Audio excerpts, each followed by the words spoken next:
वो तो सरकार लूट रही है, राज्य की गवर्नमेंट लूट रही है, और हमारे पैसे से सबका साथ सबका विकास। मैं आशा भरी नजरों से देख रहा हूँ, और जिस दिन वो आशा टूट जाएगी फिर काले झंडे भी हमारे पास तिरंगे के साथ साथ। कानून बदलने की बात करो ना, एक भी IAS IPS इस देश में कानून बदलने की बात करता है क्या? वो मानसिक गुलाम है, रहस्यमयी गुलामी है उसके मानसिक। कानून मतलब देश में कानून का शासन है, किसी अंग्रेजों का बनाया हुआ। सवाल ही नहीं लेते आप।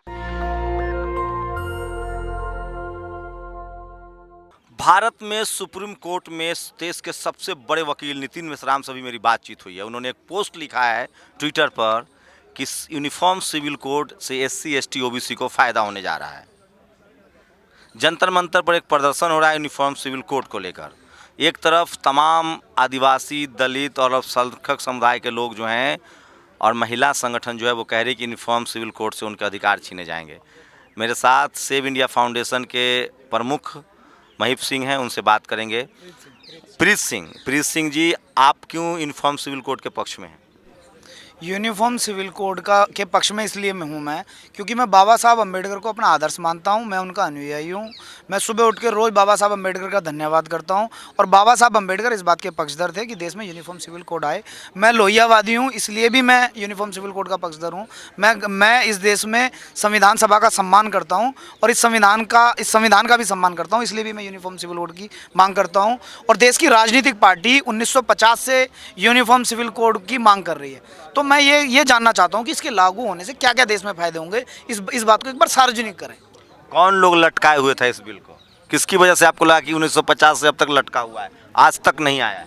वही लोग जो संविधान से चलने वाली संसद में बैठ के सरेआम संविधान की धज्जियां उड़ाते आ रहे हैं। नाम बताइए, नाम लेने में डर लग रहा है। राजनीतिक पार्टी डरता तो मैं किसी से हुई नहीं जी। तो नाम बताइए कौन? नाम लेते जाओ, मैं हाँ भरता जाऊंगा। आप नाम लेते जाओ, मैं हाँ भर दूंगा।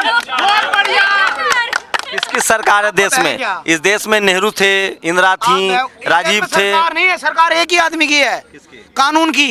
आदमी बदल जाता है, कानून। लच्छेदार भाषण, भाई नेहरू अच्छा भाषण नहीं दे पाया, ये स्वर्गवास हो गया।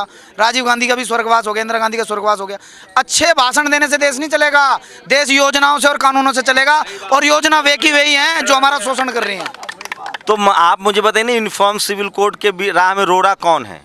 जब संसद में नेहरू जी को भी बहुमत था, मोदी जी को भी बहुमत है। वे 23 लोग हैं जो उसका विरोध करके बहुमत तो है, कानून भी बन जाएगा, लेकिन वो माहौल खराब करके देश में अशांति फैलाने का काम करेंगे। और इस देश में इतना सौंदर्य है, इतनी सुंदरता है, उसे कुरूप बनाने का वे काम करते हैं, तोड़फोड़ कर देते हैं, आगजनी कर देते हैं। आपको पता है यूनिफॉर्म सिविल कोड से देते हैं इस तरह यूनिफॉर्म सिविल कोड से जो ब्राह्मण पुजारी है उसको, जब हिंदू सब बराबर हो जाएगा तो ब्राह्मण पुजारी के अधिकार खत्म हो जाएगा। मैं दयानंदी हूँ, और मैं 100% जातिवाद का विरोधी। मैं भी पूजा कराने लगूंगा। मैं 100% जातिवाद का विरोधी हूँ।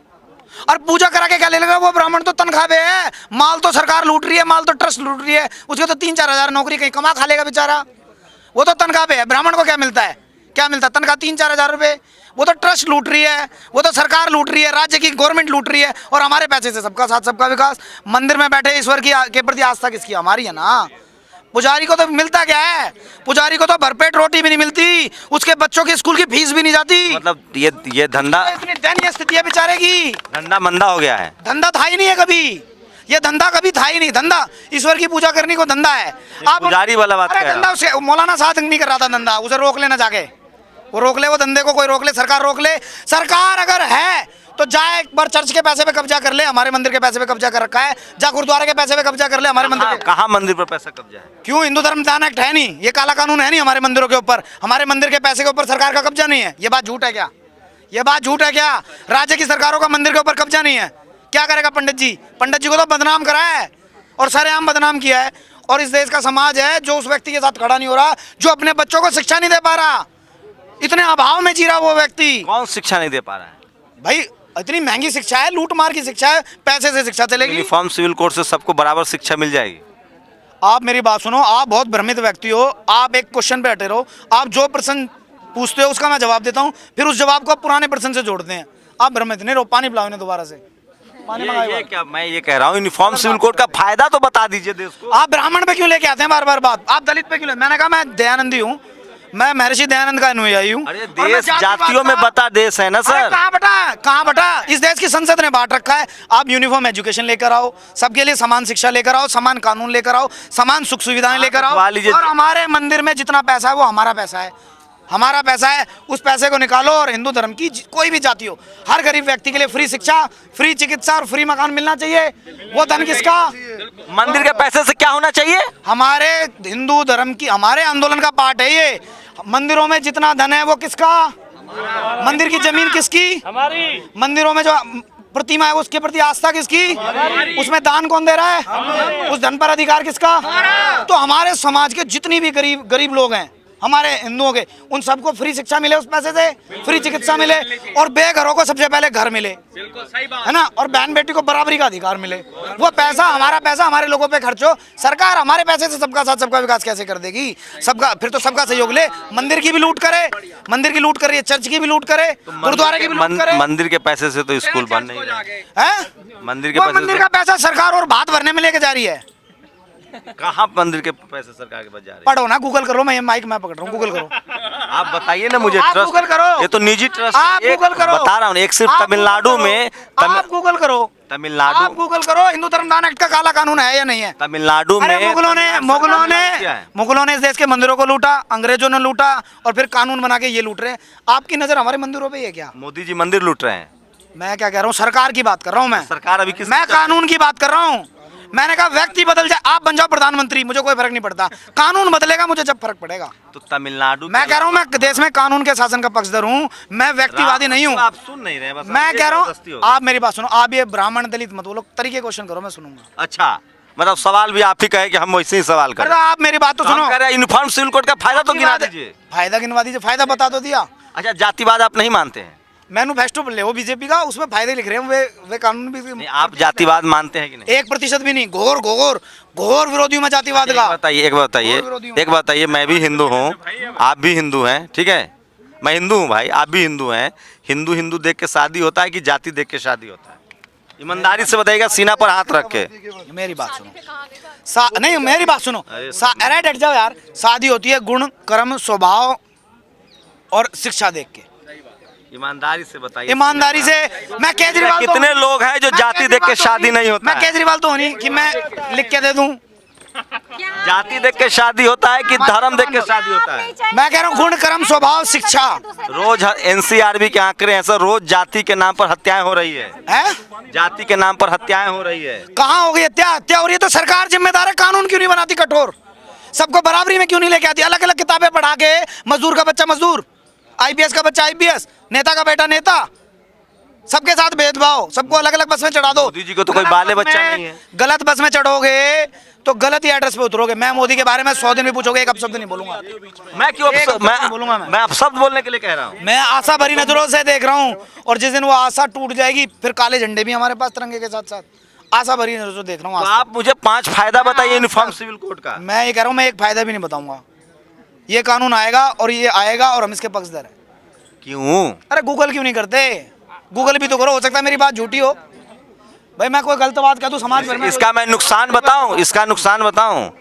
यूनिफॉर्म सिविल कोड अगर आता है तो इसका नुकसान मैं बताऊं? देश का नुकसान हो तो बताओ, समाज का नुकसान होता हो, एक वर्ग का नुकसान होता हो, उसे हम भरपाई करेंगे, सारे मिलकर भरपाई करेंगे। इससे सबसे ज्यादा फायदा मैं बता रहा हूँ, सुनिए। देश का नुकसान हो तो हम इसका विरोध करेंगे। देश का, ये देश के हित में है। किसी वर्ग का अगर इससे नुकसान हो रहा है तो उसे बैठ के समझाएंगे, जहाँ कमी रह जाएगी सब मिलकर सहयोग करेंगे। और हमारी भावना सबको जोड़ के रखने की है। हमारी लड़ाई विचारों की लड़ाई है। उन विचारों की जो किससे लड़ाई है आप लोग? विचारों की, वो जो देश को तोड़ने की बात। कौन लोग तोड़ते हैं? काले कानून बना के, उन काले कानूनों के पक्ष में नारे लगा के, देश हित के कानूनों का विरोध। काला कानून है जो नाम लो आप। अरे नारे लगते हैं, मेरे से पहले पहुंचते हो आप। मैं तो अस्पताल में था जब। कौन लोग देश तोड़ रहे हैं? बताइए, किसको देशद्रोही कर रहे हैं? मैं तोड़ रहा हूँ देश? मैं आपकी बात तो कर ही नहीं रहा। तो कौन आप कह रहे हैं देशद्रोही है? कौन देशद्रोही है? देश जो नारे लगा रहे हैं देश में। भारत में रहने वाला सब भारतीय है और सब भारत नहीं दिया था। पंडित जी जाओ, लाला जी जाओ। पंडित जी और लाला जी कहाँ जाएं? क्यों? कहाँ लिखा है? वहाँ घेर में लिखा हुआ था। जेल में? घेर में। अरे जेएनयू में तो माथा सर फोड़ दिया उसकी। नेहरू और का घेर है वहाँ बसंत कुंज में। क्या है वो आपके देश की सबसे टॉप यूनिवर्सिटी घेर है वो, घेर। वहाँ ढोर हाँक के पूरे देश के वो बंद कर रखे हैं वहाँ। वो कोई है कुछ इस तरह की स्थिति वहाँ। सबसे ज्यादा निर्मला सीतारमण अब विदेश मंत्री आपके सब वहीं से पढ़ के आए हैं। मेरी बात सुनो, बंजर हो गया वो खेत, अच्छी पौध जो निकलनी थी निकल गई, हाँ। अच्छी फसल होगी, अब वो जुतेगा खेत दोबारा से, फिर बीजारोपण होगा, खाद आईपीएस यूपीएससी सबसे ज्यादा आईएएस आईपीएस वहीं से आता है। कानून बदलने की बात करो ना, एक भी आईएएस आईपीएस इस देश में कानून बदलने की बात करता है क्या? वो मानसिक गुलाम है, रहस्यमय गुलामी है उसके मानसिक। कानून मतलब देश में कानून का शासन है, देश में कानून का शासन है, और कानून अंग्रेजों के बनाए हुए तो अंग्रेजों का शासन है, और मैं इस अंग्रेजों के शासन के खिलाफ हूँ। कौन सा कानून अंग्रेजों के खिलाफ? अंग्रेजों का बनाया आईपीसी अंग्रेजों का बनाया हुआ। सवाल ही नहीं लेते आप, बस अंग्रेजों का बनाया हुआ। आईपीसी खत्म करना चाह रहे हैं। खत्म नहीं करना चाह रहे। आप जैसे बुद्धिमान लोग इस संसद में पहुंचे और अंग्रेजी कानूनों का हटाकर आज की परिवेश के अनुसार स्वदेशी कानूनों का निर्माण करें, पूरे देश का भ्रमण करते हैं। स्वदेशी मतलब? स्वदेशी मतलब जो इस देश का हित चाहने होने, पहले स्वदेशी में तो सती प्रथा थी। नहीं, लूट वाले कानून हटे। अरे वो किस कारण से आई आप जानते हो? स्वदेशी में तो जातिवाद था। एक भी शब्द विधर्मियों के खिलाफ नहीं बोलूंगा, कसम खा गया। अब मैं बता रहा हूँ एक फायदा सुनो तो, यूनिफॉर्म सिविल कोड का। यूनिफॉर्म, रुको भाई, अरे रुको, ये छोड़ने वाले नहीं है। अरे क्या भाई, ये परेशान है शांत करो। अरे ये मेरे से बड़ा देशभक्त है। अरे सुनो तो भाई, ये मेरे से बड़ा अरे यूनिफॉर्म सिविल कोड का फायदा तो सुन लो। ये ऐसे नहीं चलेगा, ऐसे नहीं चलेगा। अरे यूनिफॉर्म गले लग जाओ, गले लग जाओ। सोचिए, यूनिफॉर्म सिविल कोड का फायदा तो सुन लो भैया। आप बताइए।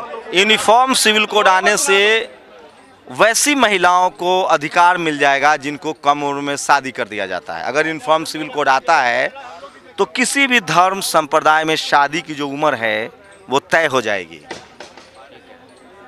लेकिन मैं फिर कह रहा हूँ, धार्मिक वजहों से, तमाम अपने नफ़ा नुकसान से, रूढ़िवाद की वजह से लोग इसके फ़ायदे और नुकसान पर डिस्कशन नहीं कर रहे हैं। लेकिन ज़्यादातर लोगों को जो स्पेशल प्रिविलेज है SC ST OBC माइनॉरिटी को, उसको नुकसान होगा। लेकिन सवाल ये है कि जो सवर्ण समाज के लोग हैं, जो पावर सेंटर्स में बैठे हुए हैं, वो इस देश के तमाम बहुसंख्यक आबादी SC ST OBC माइनॉरिटी के जो हक अधिकार हैं, उसका सवाल पूछने पर उनको शंभू किसी दूसरे ग्रह से आया हुआ शख्स लगता है और उसको वो गला लगा लेते हैं। सोचिए, इस देश में SC ST OBC माइनॉरिटी के लोग न पत्रकार हैं, न जज हैं, न फिल्म अभिनेता हैं, न मीडिया में है, न जुडिशियरी में है, न कॉलेज यूनिवर्सिटी में, न ब्यूरोक्रेसी में है। और ये वो तमाम सवाल उनको लगता है कि ये आदमी किसी दूसरे ग्रह से आया है। जबकि हम लोग इस देश के 90% लोगों को रिप्रेजेंट करते हैं, जिसको हम बहुजन कहते हैं। आप अंदाज़ा लगाइए कि इस देश के 90-95% लोग की आवाज़, उनकी सोच, उनकी राय 5% लोगों तक अभी तक नहीं पहुंची है, क्योंकि उनके पास न मीडिया है, न जुडिशरी है, न कॉलेज यूनिवर्सिटी है, न ब्यूरोक्रेसी है, न बिज़नेस है। वो हाशिए के लोग हैं और उनको उन्हीं का कोई नेता आके कहता है कि तुम अच्छे हो, तुम बुरे हो। ये स्थिति है कि बहुजन समाज की जो बात है, जो राय है, उससे इस देश के 5% जो पावरफुल तबका है, जिसका संसाधनों पर कब्जा है, वो उससे जानता तक नहीं है। पूरी बातचीत पर आपकी प्रतिक्रिया बहुत ज़रूरी है। शंभू कुमार सिंह, नेशनल दस्तक, जंतर मंतर, दिल्ली। नेशनल दस्तक की आपसे गुजारिश है कि अगर इसको बचाना चाहते हैं तो नेशनल दस्तक को सब्सक्राइब करने के लिए रेड कलर के सब्सक्राइब बटन को दबाएं, फिर बेल आइकन की घंटी दबाएं। नेशनल दस्तक को बचाने के लिए बहुत ज़रूरी है कि हर खबर को शेयर करें, लाइक करें, कमेंट जरूर करें।